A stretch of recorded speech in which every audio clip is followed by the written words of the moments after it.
Welcome, everyone. My name is Clarence White. I'm the Associate Director at the Eastside Freedom Library. We're pleased that everyone is able to join us this evening. We're even more pleased and honored to have Dr. Josie Johnson and Tish Jones here in conversation with us. We are pleased to be part of the series with the Ramsey County Historical Society, the History Revealed series. And we've had many events along the way, both in the library and virtually as we're doing now. And we actually were able to host an event celebrating the release of Dr. Johnson's book. If you want to see that, it is archived on our YouTube channel, just the Eastside Freedom Library YouTube channel. We would love it if you took a look at that as much as we're glad that you're here tonight. We're going to be in conversation with our two guests. And at some point, some of you will also be able to pose questions as well. But before we get to that conversation, I would like to hand it over to Robin at the Ramsey County Historical Society, who can do some of the housekeeping and tell us a little bit more. Great. Thank you, Clarence. Hi, everybody. Thank you all for coming. I'm Robin Priestley with the Ramsey County Historical Society, and I want to thank everybody at the Eastside Freedom Library for helping us with this series of History Revealed programs. I think it's been 3 years now. We've been working on History Revealed programs with the Eastside Freedom Library. So we're working on programs coming up throughout 2021. Right now, we're still going to be doing online programs probably through the summer, but please check our websites, and I will share this screen with those links for more upcoming programs. So I'd also like to thank our publishing partner Subtext Books for carrying the books, and that Hope in the Struggle book, which is a wonderful book, is available at Subtext. So please check them out. They will have it on their website. And also, please check out both of our websites and consider supporting the Ramsey County Historical Society and the Eastside Freedom Library. We rely on the support of members and friends like you to continue to present these programs and all of our other efforts. And there are some great benefits for joining either organization or both. So all that's on our website. This program is being recorded, and it will be available on our RCHS YouTube channel, as well as on the Eastside Freedom Library's YouTube channel within a few days. So a few technical reminders.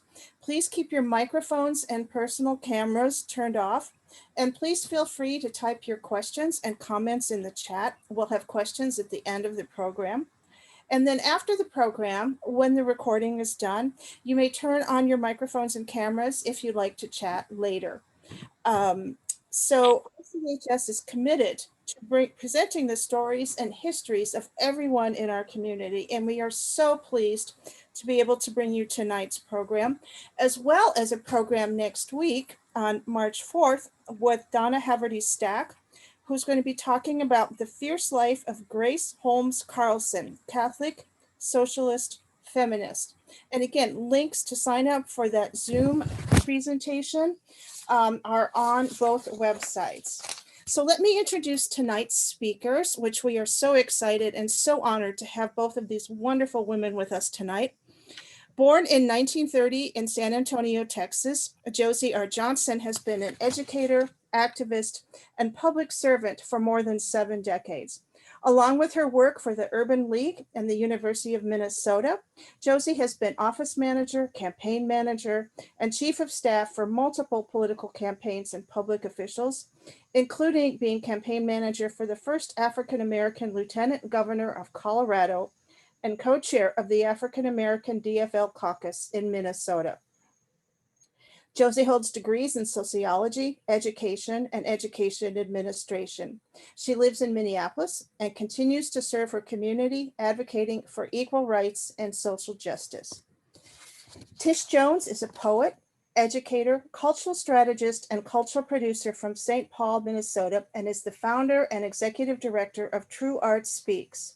Tish has performed poetry in venues throughout the United States, and her work can be found in A Moment of Silence by True Ruts in the Playwright Center from 2020, the Minnesota Humanities Center's anthology entitled Blues Vision, African American Writing from Minnesota, that was put out by the Minnesota Historical Society Press in 2015 and in other places. Tish has been awarded fellowships from the Arts Matters Foundation, Springboard for the Arts, the Intercultural Leadership Institute, and other places. Former director of the Brave New Voices International Youth Poetry Slam Festival, her work explores the ways in which art can function as a tool for social transformation, liberation, and education. Tish has always had a passion for bridging arts and culture, civic engagement, and youth development. And for more on her personal praxis, see Tish's TED Times Minnesota talk on spoken word as a radical practice of freedom. So, Josie Johnson and Tish Jones, thank you so much. Thank you. Thank you, Robin. Again, thanks to both of you for joining us this evening. I have been looking forward to this conversation for a while. And I'm going to start out by asking you guys some questions, and we can take it from there and we'll see where this goes. I know there's a wealth of experience and knowledge and wisdom and energy that probably could fill several conversations, but I wanted to start off with one thing.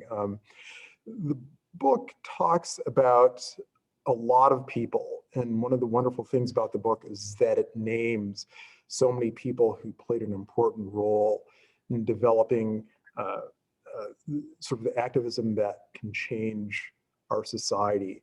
And one of the great things is that it also talks about the women who are often left out in these conversations, especially from the civil rights era. And Dr. Johnson quotes Dorothy Height in the book, where she says, "We must never lose sight of the quiet revolution that women are involved in, that in the long run will make a difference." And I guess I want to start with you, Josie Johnson. If you could flesh out that quiet revolution, what has it consisted of? How has it been part of the larger struggle for freedom and equality? Thank you very much, Clarence. And I want to say how deeply honored I am to have been invited for this conversation, particularly with our young scholar, Tish Jones. I've watched that young woman for a long time, and I am so proud of the work she has done and continues to do, and the leadership she offers our young people who need to be reassured that our struggle can continue and do good for some of the things we're interested in. Thank you, Elder. Thank you, darling. I met Dorothy Height many years ago through the sorority that I was very engaged in, Delta Sigma Theta, but also knew Dorothy and the work she did in the community. And at one period in the struggle for freedom and justice, Dorothy decided that the work that was published and talked about and seemed to be the work that was very clearly seen and heard was done by men primarily. The reports were by men. And she decided that it would be very important for people to begin to know the work that women had put into the struggle, that it wasn't just a men's struggle, it was also a women's struggle. So she had a meeting one weekend in Nashville, Tennessee, with a group of diversity and religious beliefs and activities. So she offered the suggestion that women ought to be more engaged in the struggle. Well, not that they weren't engaged, but that needed to be known more publicly. So this meeting agreed that yes, they also felt that women were ignored in the struggle and that it was sincerely, the need was sincere for all people to understand. Excuse me. So she decided with her group of co-workers in the struggle, many of whom were our Jewish community friends, Christian, and others. And she had this conference, and the agreement was yes, there ought to be a plan for women's work to be seen and to be heard and to know about. So the decision was made that certain states would be invited, the southern states, that people in the South needed to know, not only our people, but all people needed to know that women were engaged in this struggle. And so they created a program called Wednesdays in Mississippi. And they selected groups of women, both Black and white women from these communities, to be a part of this experiment. And one of the cities that they selected in the state of Mississippi was Jackson, Mississippi. And I had the joy, blessing, participation in that struggle in Jackson, Mississippi. I must admit, for the sake of as much clarity as possible, my family and friends and community, there were people if you'll remember, Jackson, Mississippi was the flag of abuse of Black people, both children, men and women. And there were just lots of stories about the abuse, the killing, the denial of our people in Jackson, Mississippi. So 4 women were selected to go to Jackson. A woman who represented the Jewish faith, one who represented the Christian faith, and then the 2 of us Black women who represented our community. One of the women that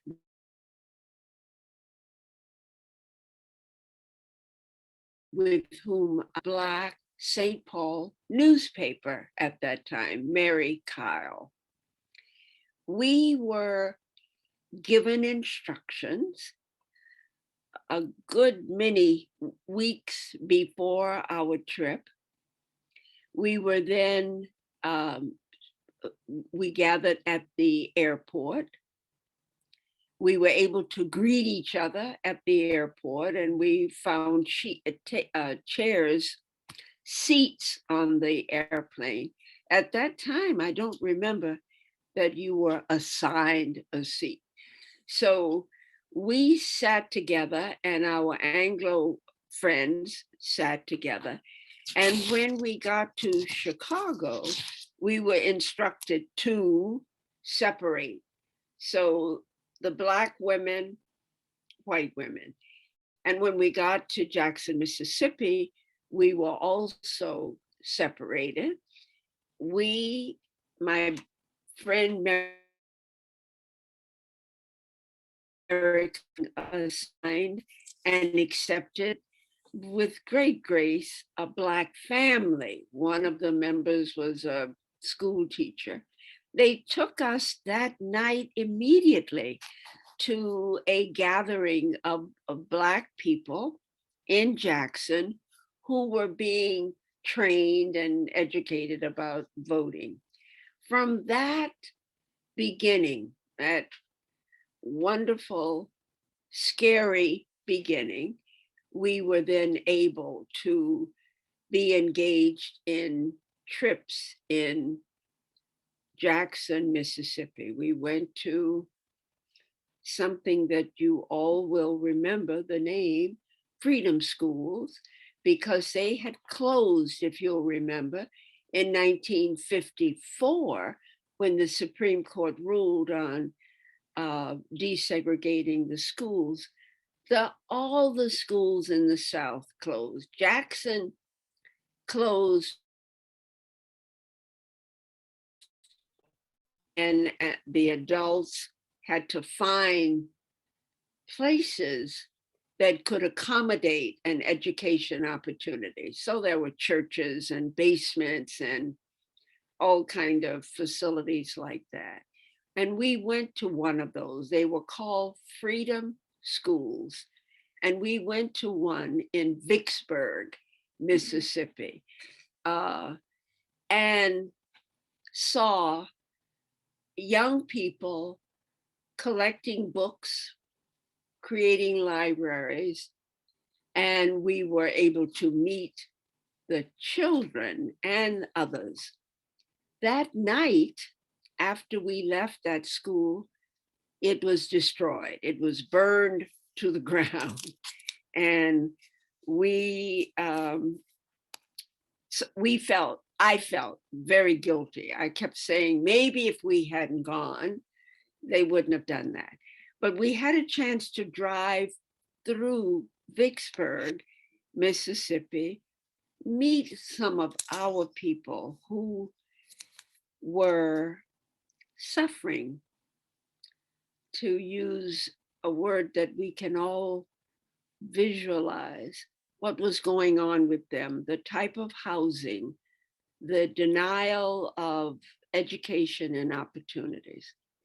So we were able to gather and meet with other members of that Jackson, Mississippi community. But what we were not able to do and decided not to do it, sorry about that, we thought we'd cut this off. What we learned was that those people who wanted, white people who wanted to meet with us, were not allowed to. So we had to find ways of meeting with our people and talking about things that needed to be talked about. And what we did, just the long and short of it, was to experience the oppression that our people felt in Jackson, Mississippi, and Vicksburg, Mississippi, that whole area. And we saw the determination of Black men, women, and children to get beyond the isolation of registering and voting, and they were eager to learn about the process and willing to sacrifice. We were able to go to the one place, Jackson State in Mississippi, where we had faculty, integrated faculty, who made you think someday, we're almost back where we were in Jackson, Mississippi, but to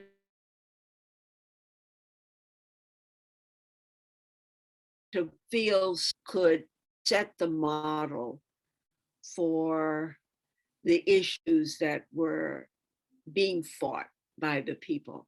So Jackson, Dorothy Height, and others of that period, ministers who were fearful, socialites who were fearful, pulled their screens down and covered. So it was for all of us an opportunity to come back to Minnesota. We were restricted. That was Joseph Kennedy's attorney general at the time, and everybody was fearful of the work that Black people were doing. And we were not then free to share that Jackson, Mississippi experience in the public. So we were able to come back, talk to our people, and talk about the things we saw.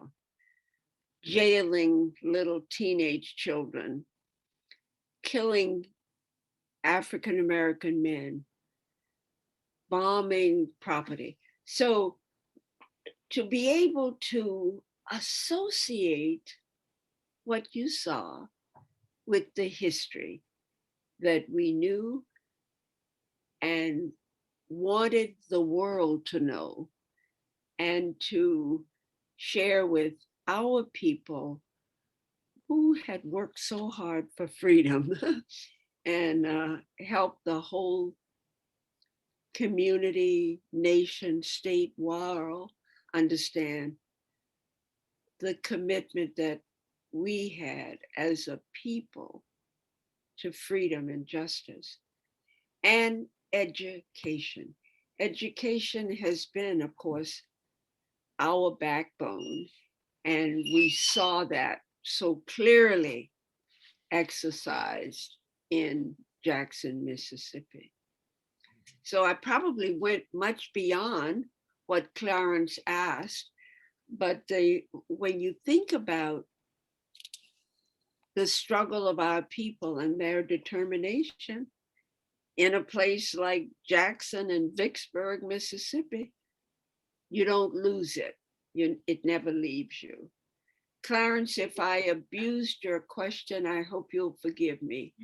No, we're honored for these stories. I did want to, there are some things that I hope we can go back to in that, but before we go on, I wanted to check in with Tish, and maybe you can talk about some of the roles of women in today's struggle with younger generations and what you see happening now. Thank you, and thank you, Elder Johnson, for just sort of laying the foundation and the history of that work rooted in, you know, our civil rights struggle in the early and mid 1900s. I appreciate that. I think that when we talk about contemporary Black women and the work that we're doing, we definitely glean back to those times. And in terms of thinking about some of our organizing work, I know it finds a lot of its roots there, with some of the women that were leading the charge nationally in movements for Black power and Black liberation and justice. So I think I right now point to a lot of queer Black women who are in the movement. We have the founders of the Black Lives Matter movement. We have the sisters from the Combahee River Collective. We have folks who are putting out a lot of theory, Patricia Hill Collins and Black feminist thought.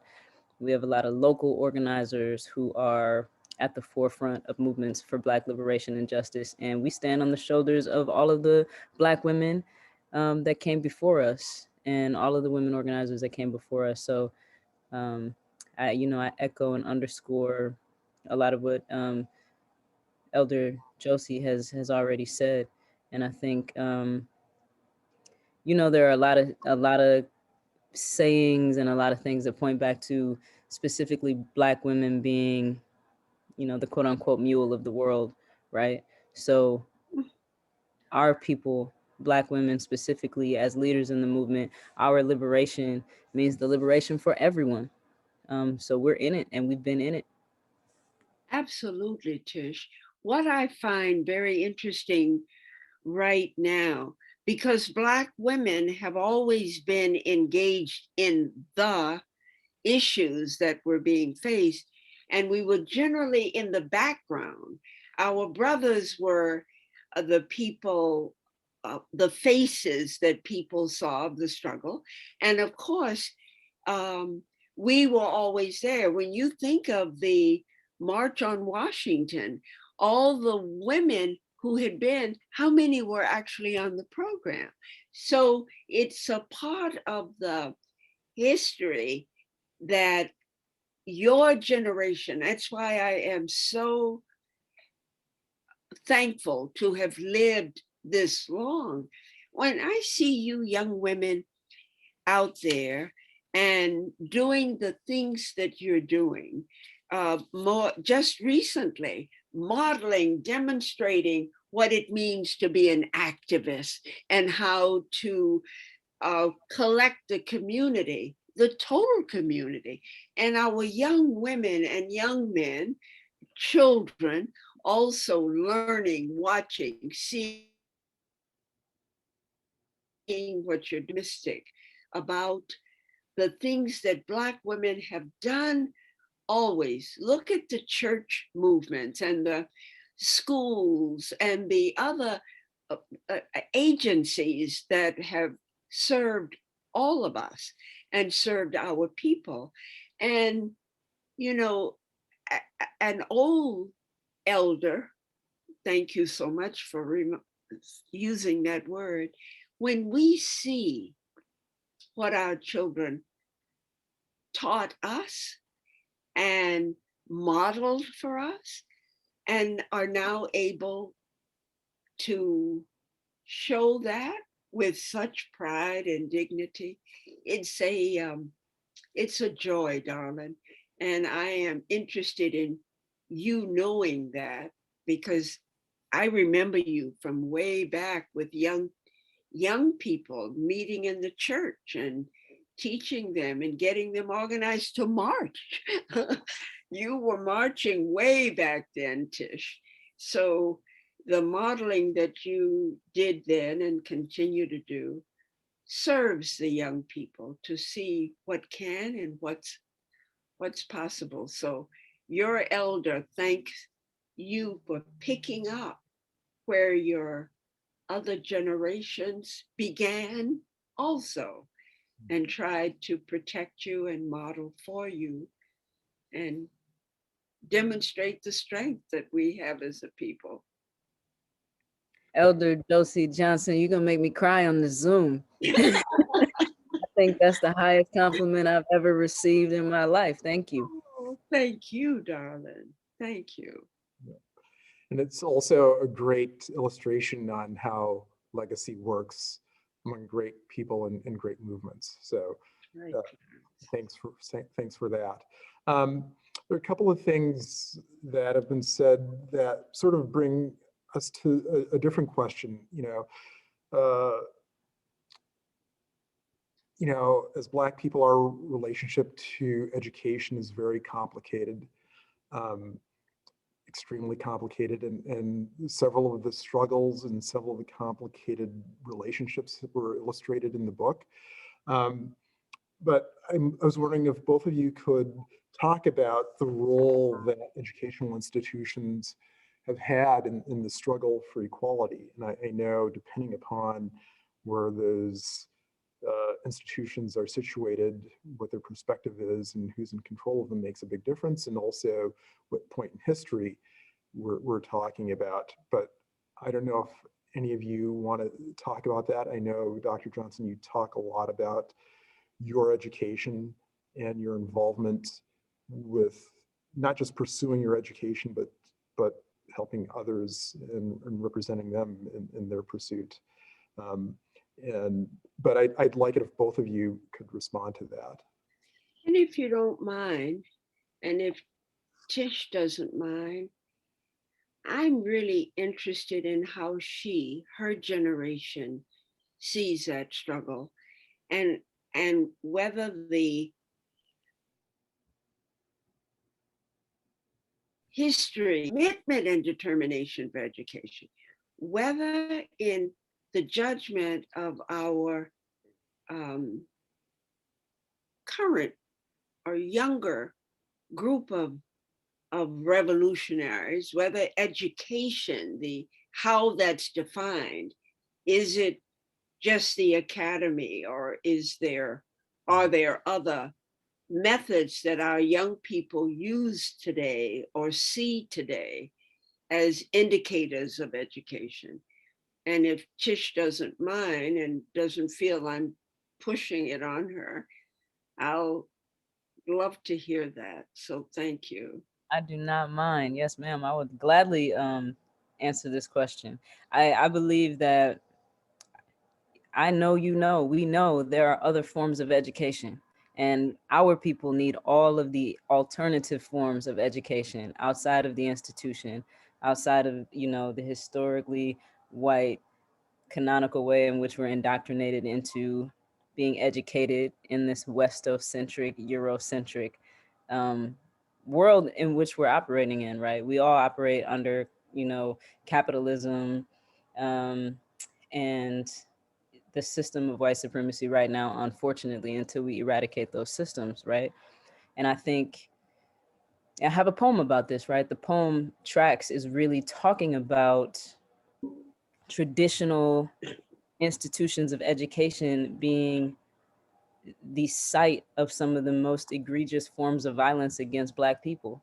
It starts there, the way that they track us into prison, specifically in a contemporary sense, right? Once, you know, once slavery was abolished, there was a new system created, and that was the prison industrial complex. So these schools, once they were burning down our freedom schools, and you know, they decided to discontinue allowing us to be educated in our own spaces, albeit they were educating us with tattered books and leftover materials and incomplete information, right? We were tracked into these other spaces. You know, and it's this big system. The educational system is a cog in the wheel, because it's also connected to, again, like I said, connected to capitalism and the way that capitalism works. It's connected to housing. It's connected to gentrification. It's connected to the history of white flight and the creation of ghettos in America, poverty. So I think we have to think about all of those things in concert with one another. But specifically, I you know, it was a painful moment of my own education and research as a poet, and as a person who feels and felt like a victim of the institution of education in America, specifically in Minnesota, where we have the widest education gap between Black folks and white folks in K through 12 systems in the country, where we were tracked via George Bush's No Child Left Behind into prisons based on our test scores in grade school, right? So for me, when I think about education, when I think about Black folks and the kind of education that we need spaces like freedom schools, the freedom schools that we have right now. We need our after school programs, right? We need community groups like March, Men Are Responsible for Cultivating Hope. We need those spaces so that we can receive a complementary education that is geared towards our liberation and our knowledge of ourselves, and how to navigate these systems within this skin and this experience. Right. And you know, when you stop to think about that, and you in education back as far as you can, you will have the image of our grandmothers teaching children undercover, getting whatever light they can get to shine on the material they're trying to teach them. Or you have this wonderful period of that 12-year period of those Black people creating laws and policies that benefited everybody. They did not just think in a singular way. It opened doors for everybody.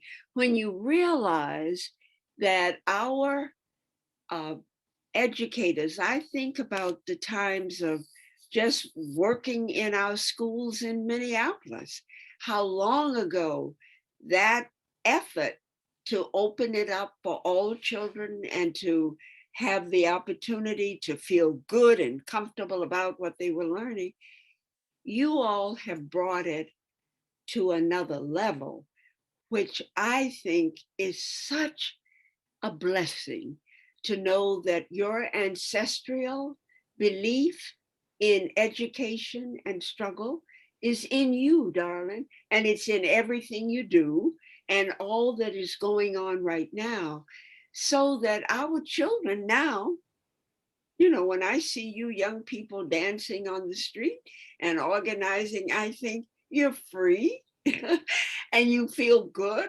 about yourself. You don't have to hide that you're trying to learn and do.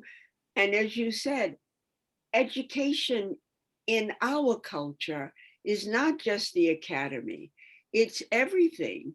And what we learn early is that it gets taken away if we're not careful. And if we don't identify it and claim it, it gets lost.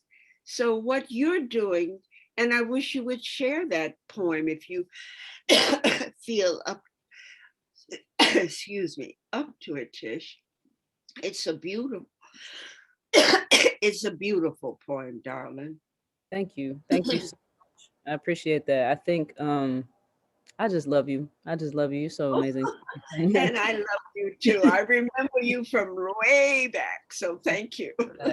There's something that you said that reminded me, I wanted to bring up also music, the education in Black music, the coded language that we use. All of our art, I think, has also been for years a part of our educational process, right? Our desire to respond to the drum, the ways in which our art led us to freedom, right? We all know who Moses is. It took some other folks some time to catch on. You know what I'm saying? And I think that that's another way that we are continuing our education through the music. So when you mentioned, when you see us on the street dancing, you say to yourself that we're free. That's a part of it. That music has always has given us the space to imagine ourselves free. And that's a really important part of the education process. So thank you for bringing that up. Yeah, thank you. I mean, the two things that we are really involved with here at the library are amplifying the voices of scholar activists and artist activists. And Dr. Johnson, you talk about art and how it works in the struggle in your book. And of course, Tish, you are both that artist activist and that scholar activist, and reimagining both of those things. And we really appreciate that. And also, Dr. Johnson, thanks for that smart question that you posed to Tish. That really is illuminating. We have a question. I'm going to switch it up a little bit. Ben Mackay asked a question, and he is asking, in your view, and I guess he is speaking to both of you, are men in the struggle receptive to what women are bringing to the current needs to move deeper toward racial equity? Thank you, Ben. It's nice to hear a question from you. If I understand the question, I believe there was a breakthrough in the 60s when Black people collectively examined the struggle. And there was no longer just one gender among our group of people working on any of the struggle or being encouraged to or only acknowledged. And I think part of that had to do with the women who became very active in the 60s. They were no longer in the background bringing the water to the speaker. They were part of that speaking group and bringing the kind of energy and new ideas to the struggle that opened it up a bit, I think, for both Black and women and men. And the feeling of the children, the fact that there was so much in that period, and I focus on the 60s because I think it was a very freeing, open period where we began to see ourselves as a collective, both men and women struggling, and more freely able to meet in groups and talk about things and not be so fearful that we might hurt each other's feelings. We were much more open about issues, identified our complicated experiences that perhaps led us to see things the way we saw them. But the fact that men, I believe, began to really see what their sisters were doing, and Black women feeling freer to share what they knew and ideas they thought ought to be tested. And I believe that began to open the spirit of unity, which then allows all the other interests to be shared and felt and discussed.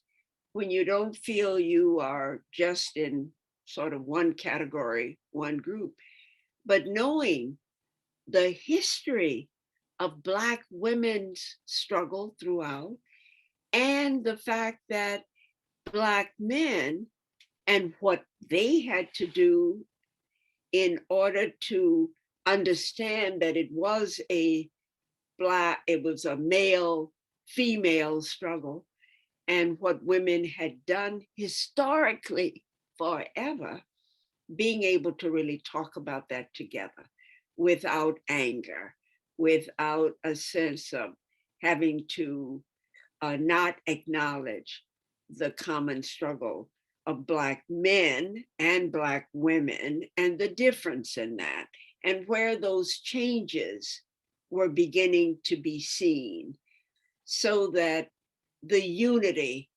of us as a people was the struggle that we could focus on rather than gender issues. And I don't know if Tish is experiencing that now at that group. Hmm. I think that, we hear the cliche or adage that it takes however long you've been in a relationship, that it's going to take that long or at least half as long to get over it when you're out of it, right? And I think about Black people's long, violent, and abusive relationship under the thumb of white supremacy, right? The 1600s is, early documentation that's widely agreed upon, I should say, in terms of when our ancestors were brought over to this place, this stolen land, as to be the enslaved, right? And I think that the way that I would answer that question is we are unlearning, some of the most damaging things that we have been taught. We do not necessarily come from, it is not widely accepted, was not widely accepted in our history, to subjugate the perceived other in the ways in which we have subjugated the perceived other in this land.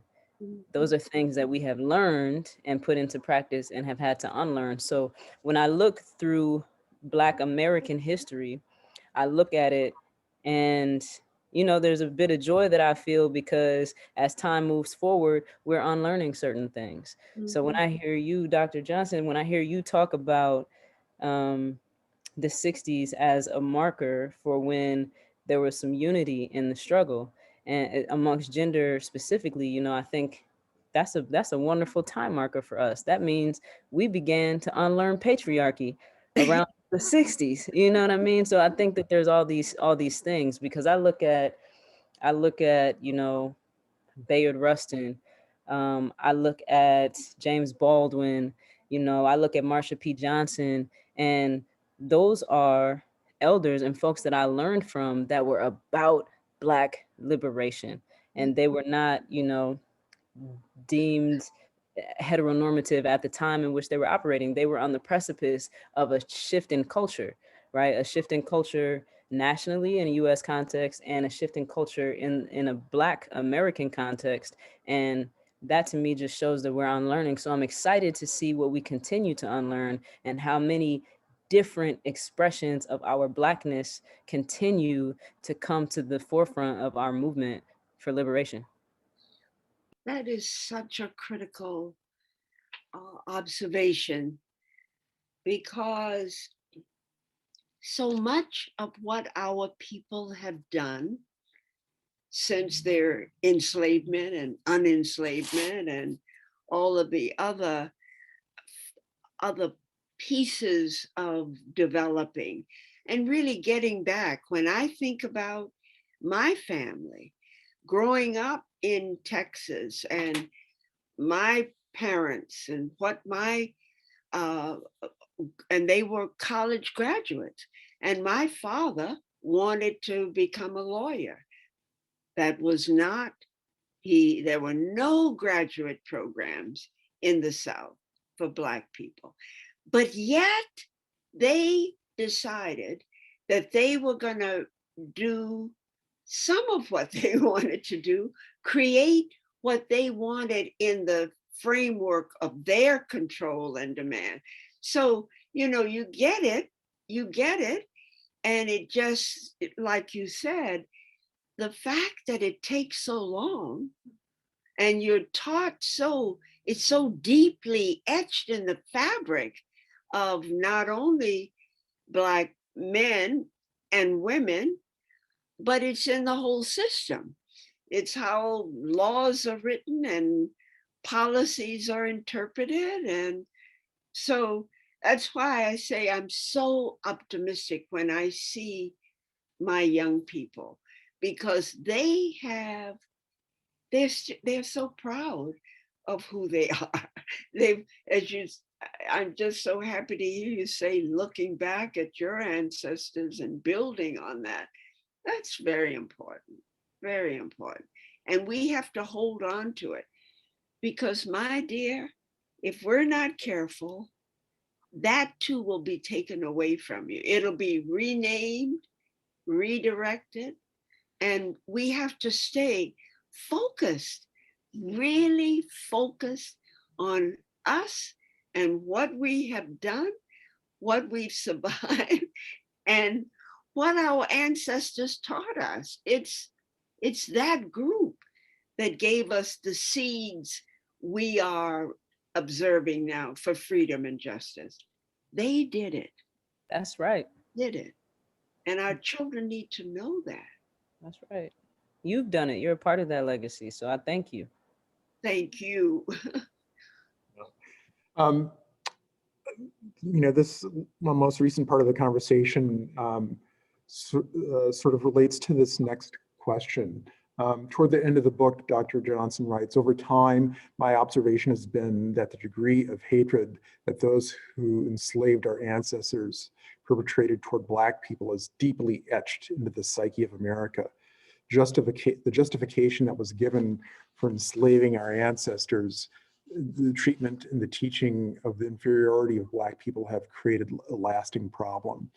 I'm wondering if both of you can respond to that, maybe elaborate a little bit on what you've already been saying or some other parts of that, maybe talk about the healing, but maybe some of the activism that is responding to this lasting problem.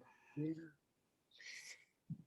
Tish, do you want to start us off? Yes, ma'am. Thank you. I think, and to be additive to what we've already said, I think that growing pangs, I think that when we talk about healing, we have to understand that it is a painful process. And again, we have been suffering and made to suffer for so long.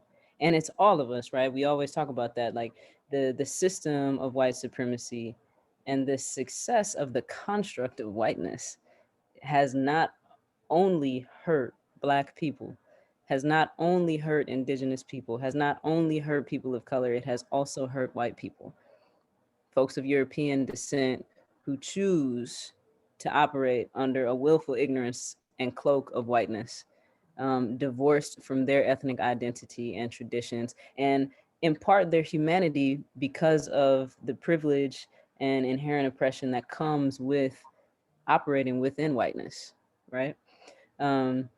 So I think that what we've experienced and what we're experiencing now as people sort of, for lack of a better phrase, wake up, is part of those growing pains. And I was on a Zoom earlier with Miss Latasha Brown, one of the founders of Black Votes Matter, and she was talking about humanity, and it resonates with me so much because I think that's what it is. I think it's juicy to me to think about that terminology, right? I've been thinking about and talking to folks on a national level, and they're like, oh yeah, you know, the current movement for Black liberation it started in Minneapolis, you know, the uprisings after, you know, brother George Floyd was murdered, you know, we just gotta, and it's true, right? And I think the impact and where we're seeing white folks coming to action, and being called to act, being called to see the humanity in Black folks, to see the humanity in other folks, and why there are folks buying into this movement for racial justice, who, you know, activated around voting in a way that folks haven't activated around voting in a while, right? In droves, historic droves, is because our humanity was tapped into, because what we saw, and I've said this from the beginning, when we witnessed, you know, over 10 minutes of that dear brother lying on the ground, on the concrete, on the south side of Minneapolis, in our cities, we witnessed a public execution.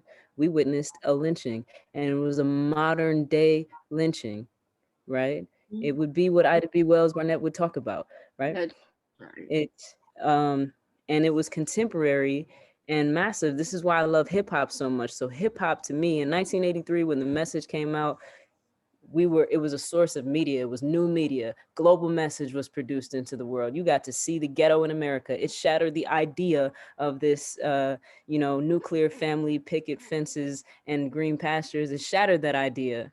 You saw syringes, broken bottles, burned down buildings, all of that.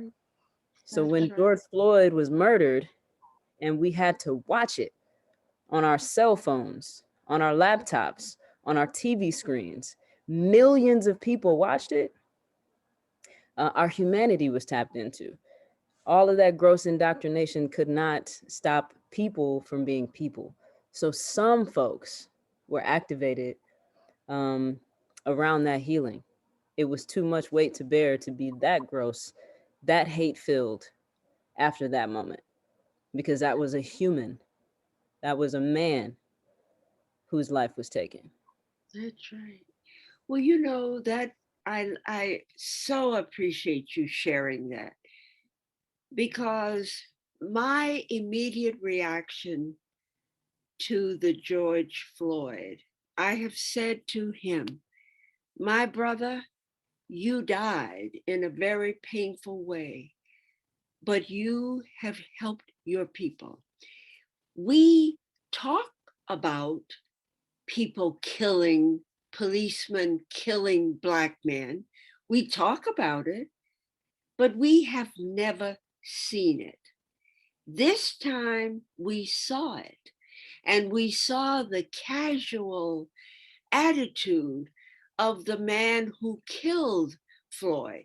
Floyd laying there, unable to move. We saw it. They didn't tell that story. They didn't hear Black people come to the community and say, George Floyd was murdered. We saw it. And they saw it all over the world. And what it may have done is finally the things that our ancestors have been saying since the beginning of humankind, they were able to put what they heard into visual killing. And that's why I say, I'm hoping that George Floyd forgives me, but I say to him, my brother, I and all of us hated to see that happen to you. But other Black men have reported this treatment forever, but it was never believed, never acted on, always some excuse. The brother was running or hiding or doing something, and that's why he got killed. This time, they saw that white man put his knee on that brother's neck, and the brother crying, mother, and it had no impact on that man or the people around him. So I say to our brother George Floyd, thank you. And it's painful for everybody, but you did a service. That's right. That's And right. it's really something. Sometimes you say to yourself, I don't know how our people, and it creates, I think sometimes about another part of us and our development. And that has to do a lot with, you mentioned it, color.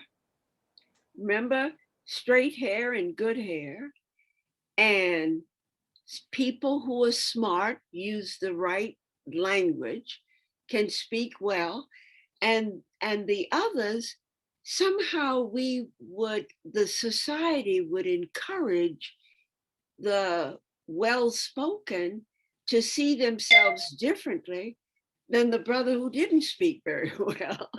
But it's that etched in the fabric, as you mentioned, etched in the fabric of maintaining. I can remember as a girl, I shared this story with my children a million times. My parents were driving down the street in Houston, and at a particular intersection, a Black man was trying to get across the street, and the white car driver driving the car was trying to push him and force him out of the way and threatened to run over him. And the brother looked around at that person and gave him some kind of verbal message. And it was so, because then when he got across the street on the other side, he stopped and just laughed at the fact that he had been able to express himself at that moment and to show that he too could stand. If, the guy could try to run over him, go ahead.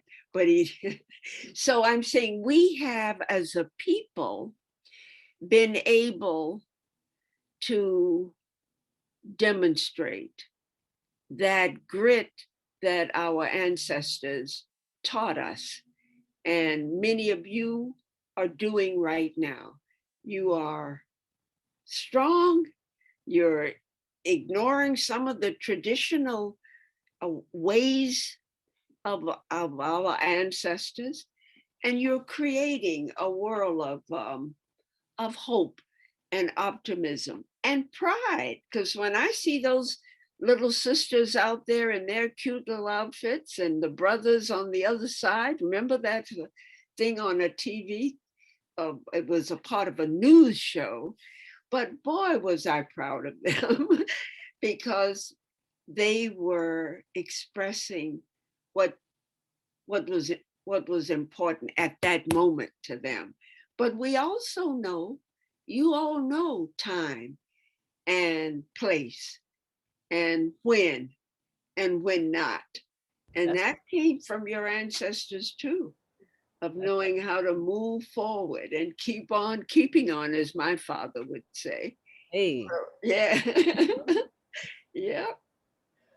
I appreciate that. I appreciate you. Goodness gracious.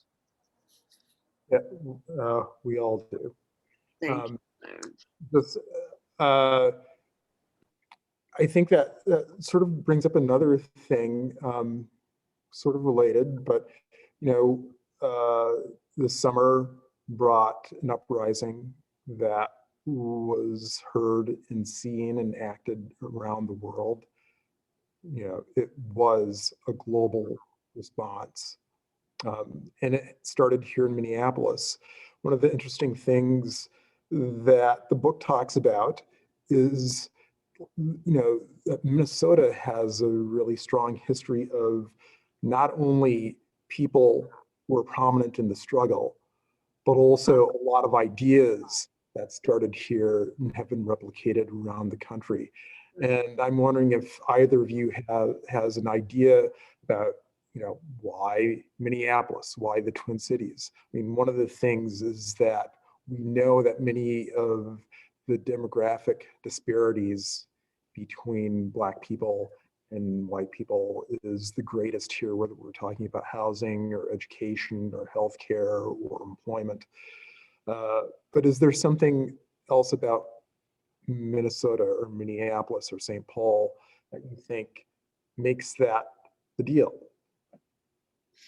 Well, I probably have a different response to that or conversation around that question because I've been here when I came, we were at a different point in Minnesota. There were we were about 3% of the population in the early 50s when we came.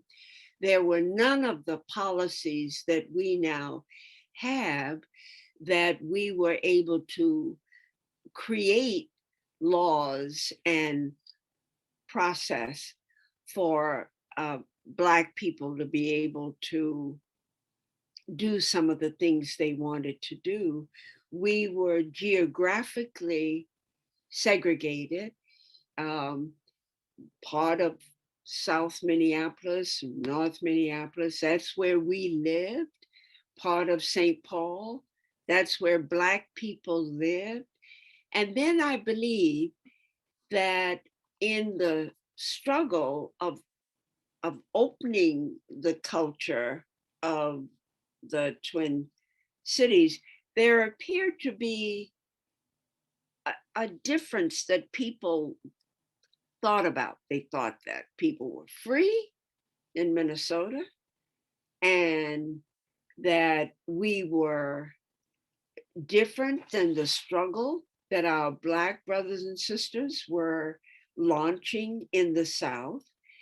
And there was a need for Black people to understand that as our numbers grew from 3% to 12%, and now I think we're about 30%, that those attitudes that people had about us were then freely exercised.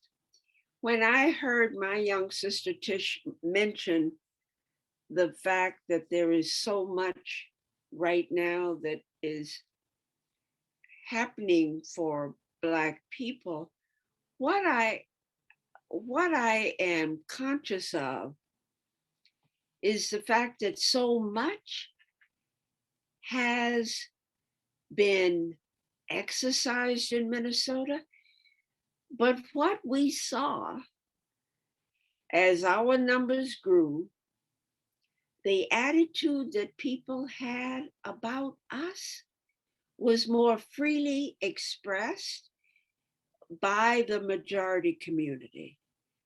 And that's because the word you used earlier, and so did Tish, etched in the fabric. We became, even with the passage of fair housing and education and jobs, look at where we are right now, as Tish identified for us. We're at the lowest end. When I was lobbying for fair housing and education and those issues in the state capitol, there were people who had never seen Black people before, never talked to one, hardly knew we existed. Now, with the attitude that was really deeply etched, what I say about the struggle right now and what we see, I say that the system under Trump, forgive me for entering politics, but the system under Trump was accepted, approved, and all those people who pretended or tried to hide the fact that they didn't have those racist attitudes about us were free to do it. And so we were able then in Minnesota to show the true colors of the citizenry. We're still fighting. It's almost like you're having to fight fair housing, jobs, education, etc., all over again. Because as more Black people came to Minnesota, more white people became afraid of us, and jobs were less and less. And so it's, you know, when you think about it, it's a very complex and deep carryover from what we know, the attitude of enslaving us and treating us, denying us. It's been there. And so the struggle that young people are facing now with a sense of joy and happiness about their people, who they are, has a big influence, I believe, on the opportunity to open up, to talk about, to encourage, to model, and to challenge the things that were so often taken for granted. So I'm eager to hear my young sister and what is seen in our group right now, because we are in a very bad, at what we, to say that Minnesota is at the bottom of the academic ladder, do you realize what a difference that is from the image of Minnesota? Our children, when we moved here, the education system, there were only 12, 3, 10, 15% of us. And our children didn't have that kind of attitude that teachers didn't teach. So they were able to be educated. I've got my middle daughter sitting here who was a student from nursery school through high school, was able to get the kind of education that she was entitled to and deserved. But so many of our children, the attitude that we're not smart, we're not able, and that was passed on in the education of teachers. And in many cases, it may have been deeply laden in the non-acknowledged part of who we are. But then you get a president or some other public figure that supports what the common person truly believes. And it then becomes the more accepted behavior that our children are not doing well in school. They're not getting the kind of quality of life that they deserve, but it gets interpreted as their deficiency, not a system, or not a culture, or not a history, not a tradition. It becomes us, as it did so early in our life, in our America. I think that's such an important observation, that last piece specifically, that they put the blame and the onus on us all the Right, time, right? exactly.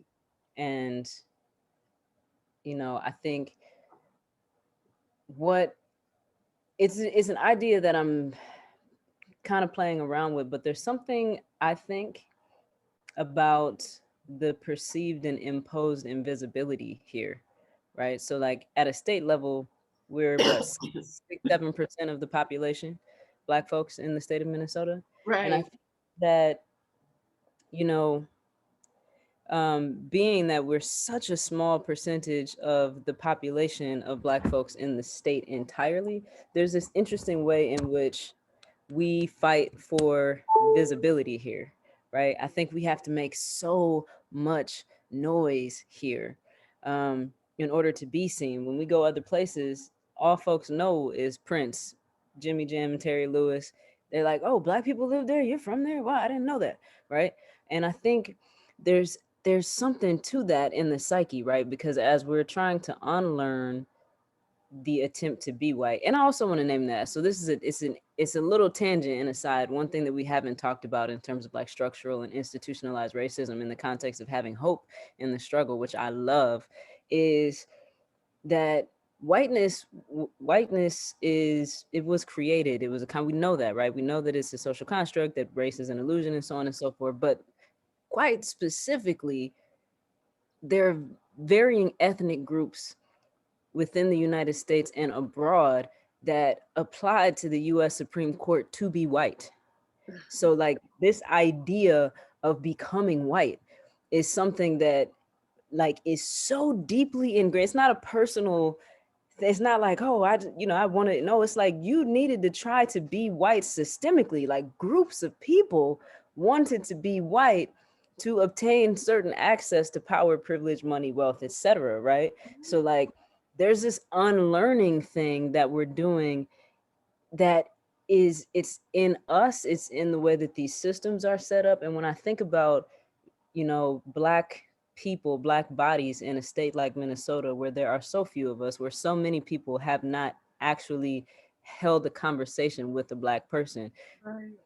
When you talk about the ideas that come out of here, there's something to be said. There's this like really juicy creative space and inventive space, this magical space about knowing the truth of your existence about while simultaneously being made to feel invisible in a space. You have to be louder, right? You have to be more creative about the way you tell your story, right? You have to be sort of magical in the way that you resist, in a place where people think that you do not, right? In a place where you can feel isolated. Something that blows my mind every election is how blue the Twin Cities are and how red the rest of the state is.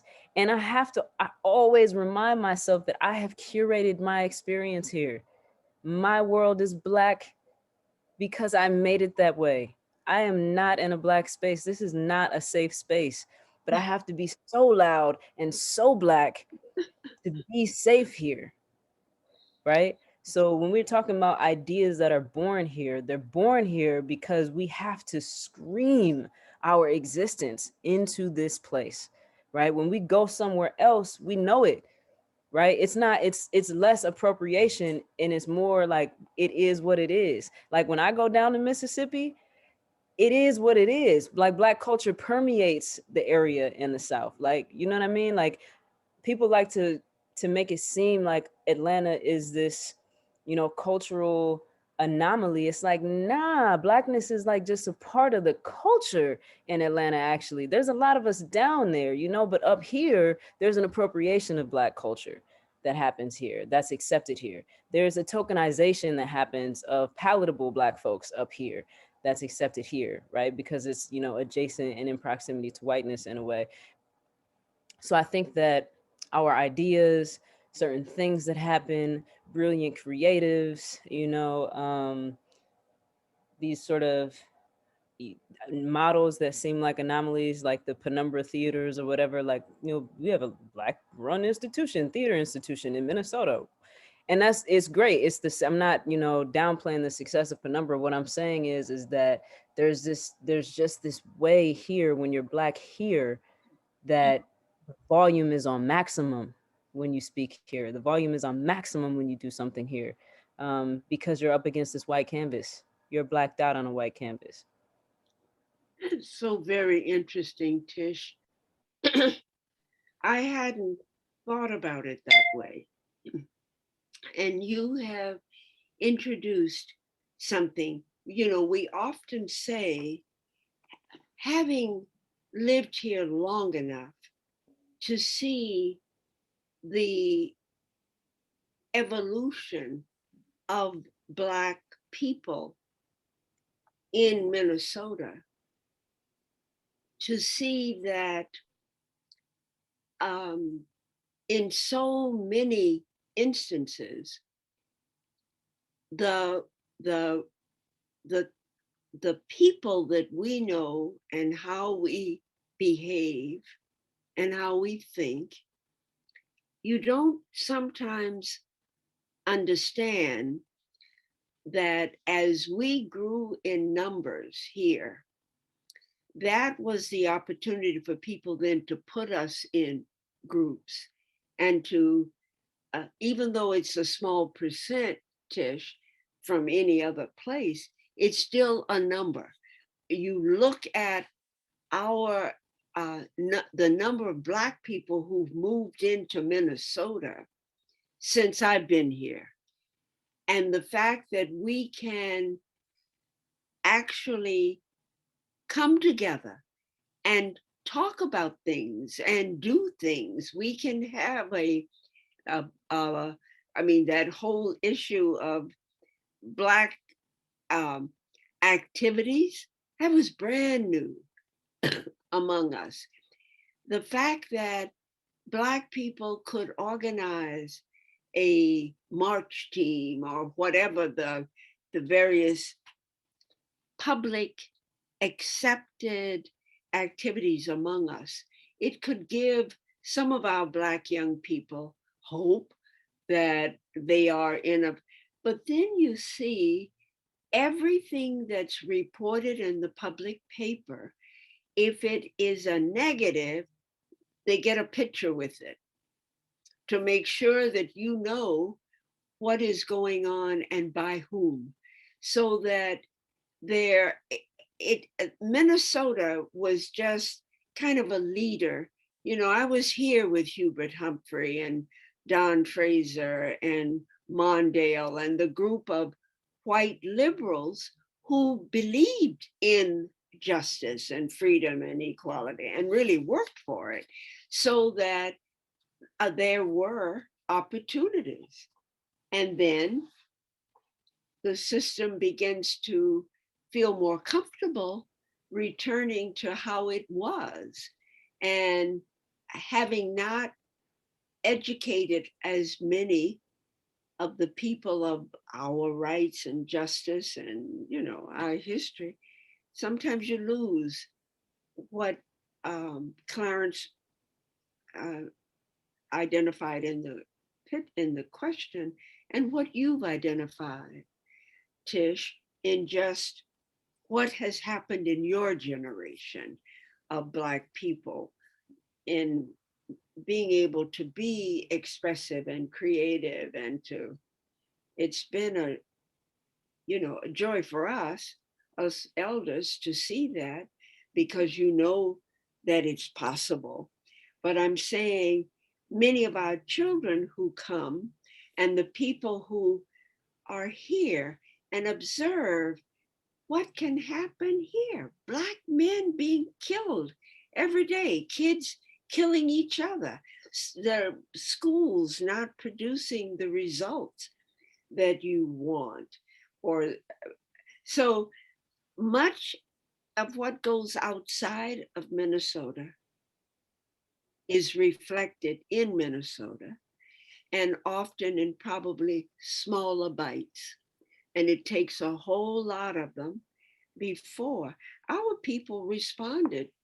Black people here in Minnesota have been very conscious from way back. Mm-hmm. I think you're onto something that's so brilliant, as you always are, because I feel like because we have such a small percentage of us here, right? And I think you are 1000% right, Elder. It is, whether it's a small number or not, it is a number. And I think when I'm saying we scream, you know, we're at the top of our lungs, we exercise the muscle of being Black to make sure that our presence is known here. I say that because in these other communities, you know, they do have the power of numbers. Yeah. And I think that, you know, our ideas and our practices sometimes tend to read, you know, very radical, very revolutionary, and they have to be so tight and so on point because there are so few of us here. So for us to push this the agenda of Black liberation here, or the agenda around equity and Blackness here in Minnesota, where we have 90% plus people who are not about that, because let us not start to have a conversation around anti-Blackness in other communities that are non-Black communities. Like, you know, there's a real fight that we have to have, in a real way in which we do have to make a lot of noise and make sure we are dotting our I's and crossing our T's when we do our work in this place.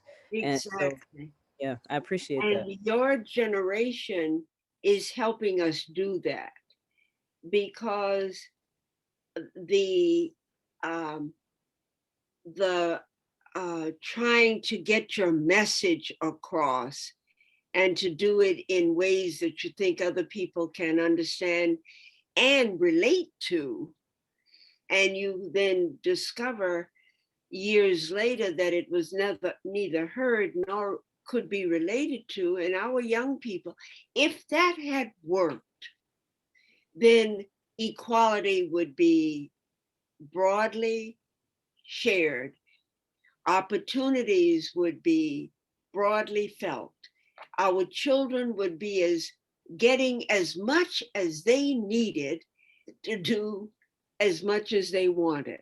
And when those things don't happen, and we keep talking about it, and laws are passed, but our children, younger people, don't see it that way. They don't see just these little incremental pieces. They want to do the work that you're doing, that the other generations are attempting to do, and they want to see it right now.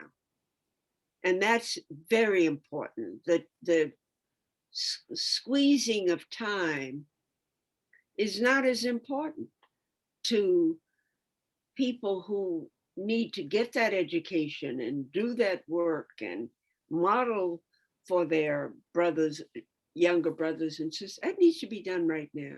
Whereas my generation may have been more willing to give things time, or to keep talking about it, or to keep trying to pass bills and laws.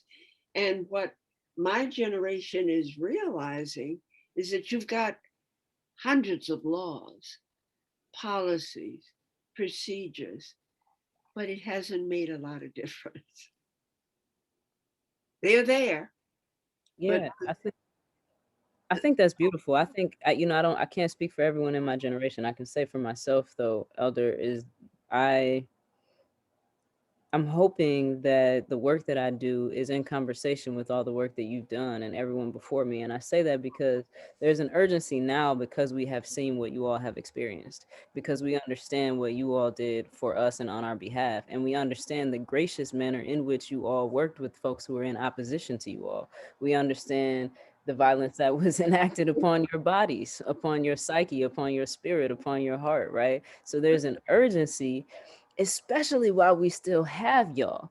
You know what I mean? There's an urgency for you to be able to have those moments where you know, I know you were able to meet President Obama, right? And like there's an urgency. You deserve to have seen Barack Obama in office as the president of the United States of America. You deserve that for your fight, right? Just like you deserve to see, so you deserve to see the education gap closed here in Minnesota between absolutely, Black students and white students. So absolutely.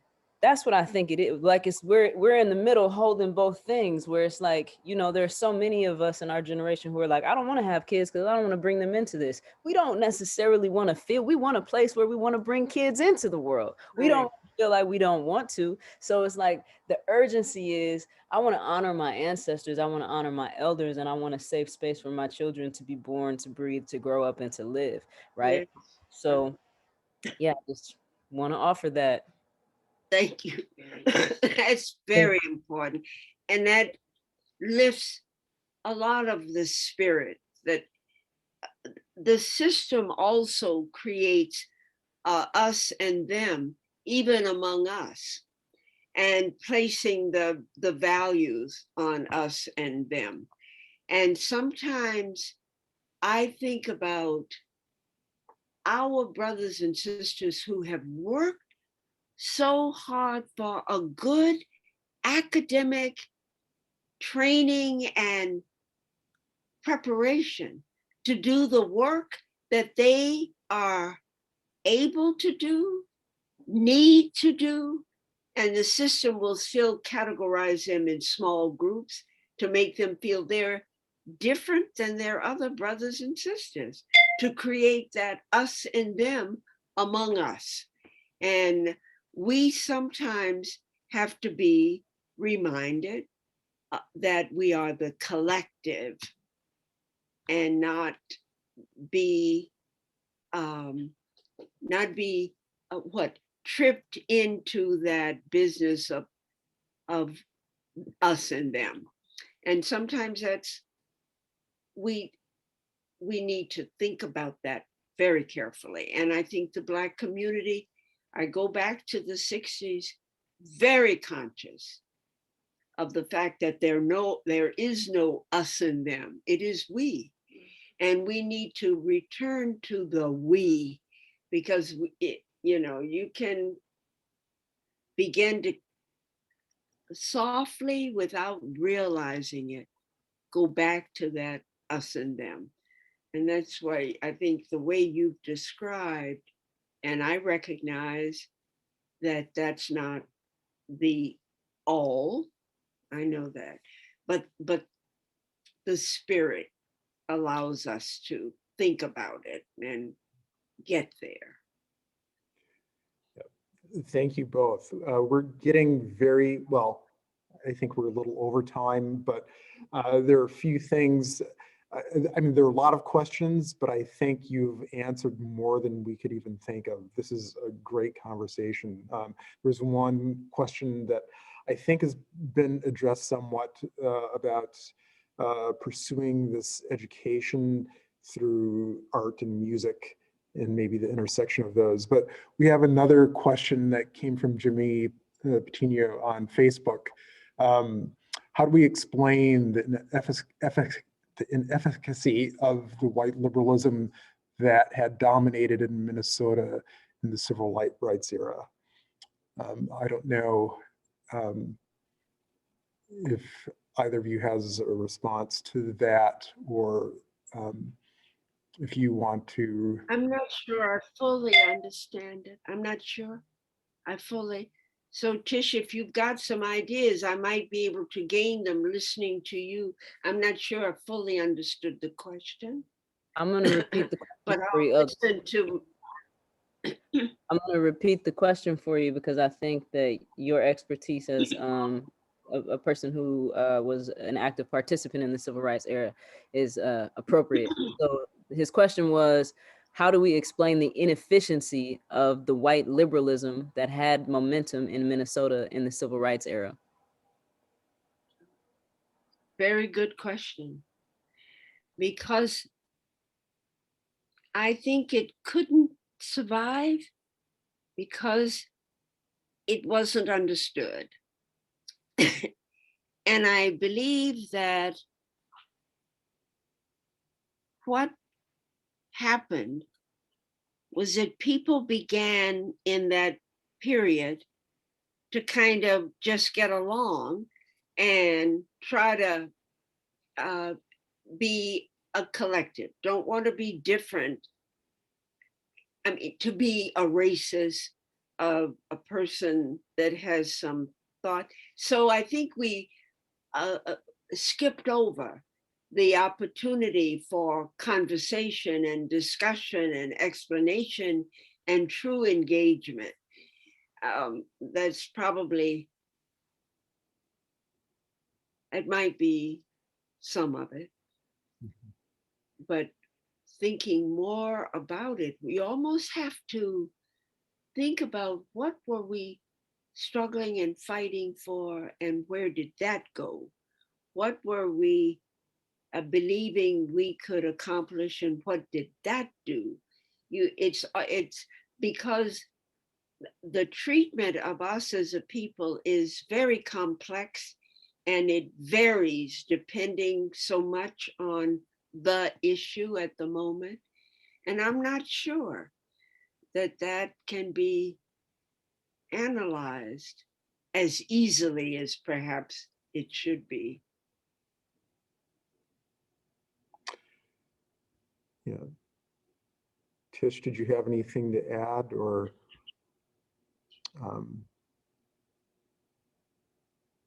I think that was perfect. I respect my elders' perspective on that one. Great. Well, It's hard, isn't it, Tish? It's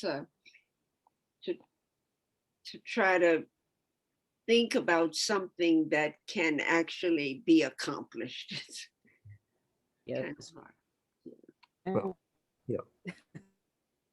And we do have an ongoing conversation about allies and what that means and what it doesn't mean. And I'm sure that will be continued on much after this. There's so many things that people have to think about from this conversation. I know we will hear more from both of you, and even from the work you've already done. I think both of you mentioned Tish's work tracks. I believe it is available on the TPT website. Oh, I'll look I want for to it. look into that. So folks should take a look at that. It's a great piece and it's great performance. With that, I want to thank everyone for joining us and for hanging out in this wonderful space for so long. I hope that you will join us on March 4th. The Eastside Freedom Library continues, even in the time of pandemic, to have a lot of events happening. You can go to our website, eastsidefreedomlibrary.org, to see more of those events. The Ramsey County Historical Society has a lot of events going on. And we appreciate everybody who's been on this conversation. This conversation will be available again, archived on our Facebook page as well as our YouTube page. Feel free to take another look at it, share it with your friends, share it with your enemies maybe, or strangers. And with that, good night, and thank you again to our esteemed guests. May I just say one thing, Oh, Clarence? please do.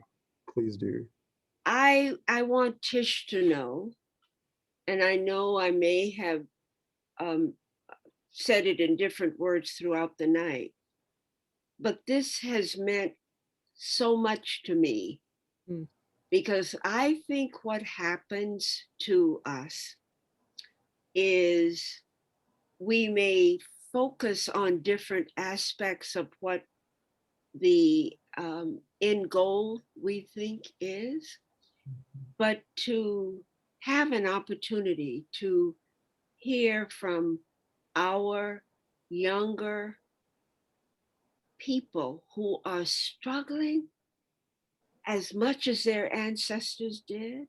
The struggle doesn't seem to change. The struggle doesn't, but the strategies for resolving the struggle, and to hear that they are really thinking about that, how to go about it, what to do about our children, how to change the environment for them, is such a rewarding experience for their older elder ancestors.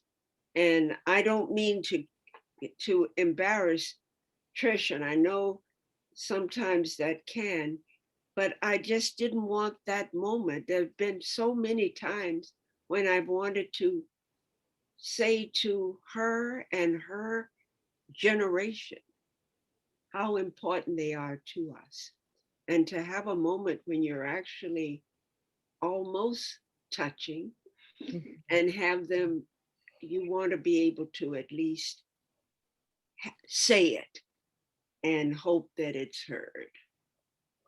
Received, elder, received humbly, gratefully, and you know, I think I said this a couple times too, that I hope to just be a mirror to you. I'm so thankful to you as, you know, a Black woman who has done this work in Minnesota. I know that I couldn't do half of what I do right now if it were not for you and for the work that you have done.